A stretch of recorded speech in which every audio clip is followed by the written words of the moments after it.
enwa de tabli asem bi to ya pro so Samuel Amankwa adodo friend Apostle Sam na so ne the spoken word tabernacle ministry so for kromfo a wono so wode na bi ne yere etu kwai ne munsem aba ne emunsem apie ne edi apie ne wo mana say emu panifo no bi say mo man no ma me mo akwaba eja abatampa bibia abakọ de enye boko sa ne efra wo say efra me chan a chan free na bae be my UGC ma me enwada na oti asemi na so wo bi ka wo bi kire firi say sofo Amankwa no Apostle Sam no wo kromfo wo bu amanfo fa so ene Ghana court bia bebre bia wo ginagina ho ma me wakosam ni say me de o de fa TV stations ni bina o de fa ho say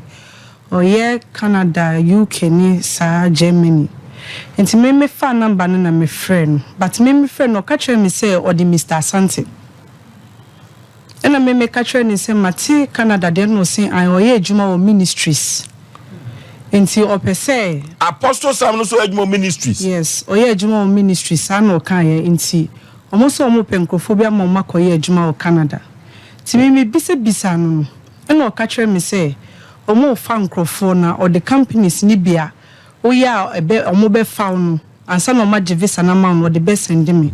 enti me o dey send me no me call online ko kinkan ni nyina say opikini ma ni fi wa no the amount u be kwa kokan ni the same information o nti wadwen be ye o say oh ene e real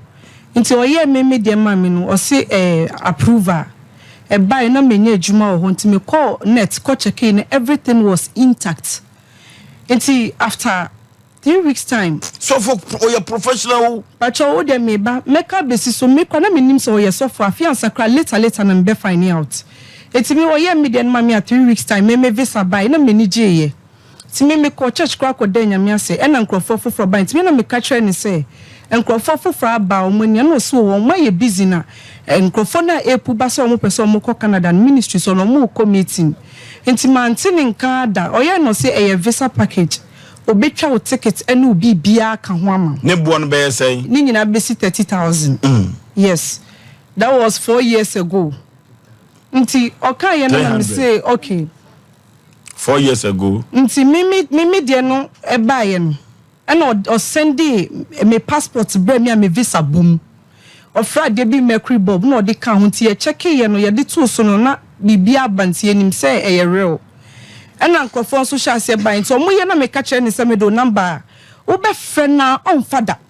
nti se nkofo ni friend me ka kire mi se bi o ma friend na on fa na me so ma friend no ka kire mi se wa ye busy pa na se do so ke ma se ni mo TV no so one one ane e yo no a one so ye adwuma ministries no pacho an ene de wono odidi court atem so ye adwuma ministries ma me to bo Apostle Sam ono ena ne nam ho apaso firi no ene ne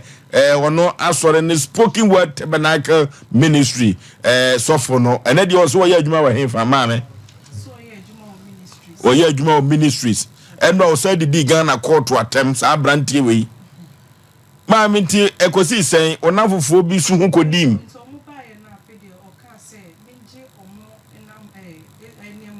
passport ni we no na me na me gigi scan de ko ti be me gigi scan na me friend na no ama me de ni mobile money ti mobile money ni numbers a o dey register ni na no see oba ni wo inside ono na ye adwuma ni wo Canada hono that is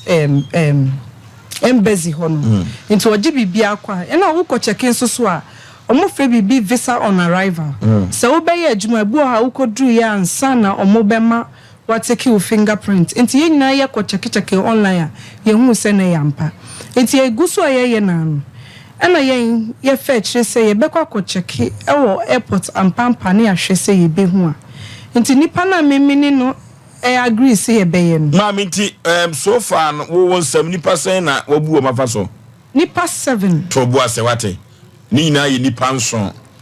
wo komo ye me de papa ntina mdi kabusa say hefa na ufri ba no me anam delays our story way na me ho se kuma se emfichire here na wo nyame ya adoma wo story way e whole story pa chano pa nya e kira nwumre enya asem keto akwa pana members ye ntra se na ye nhwe de wo yanim ma me kwa koma to ye mate nyame adoma wo kira ma memfa wayi no enhye free game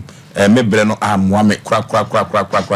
me bre na amoa me ho se ni su kra ya tata ye me ko pe bibia bedi o saka wonni mu abrewatia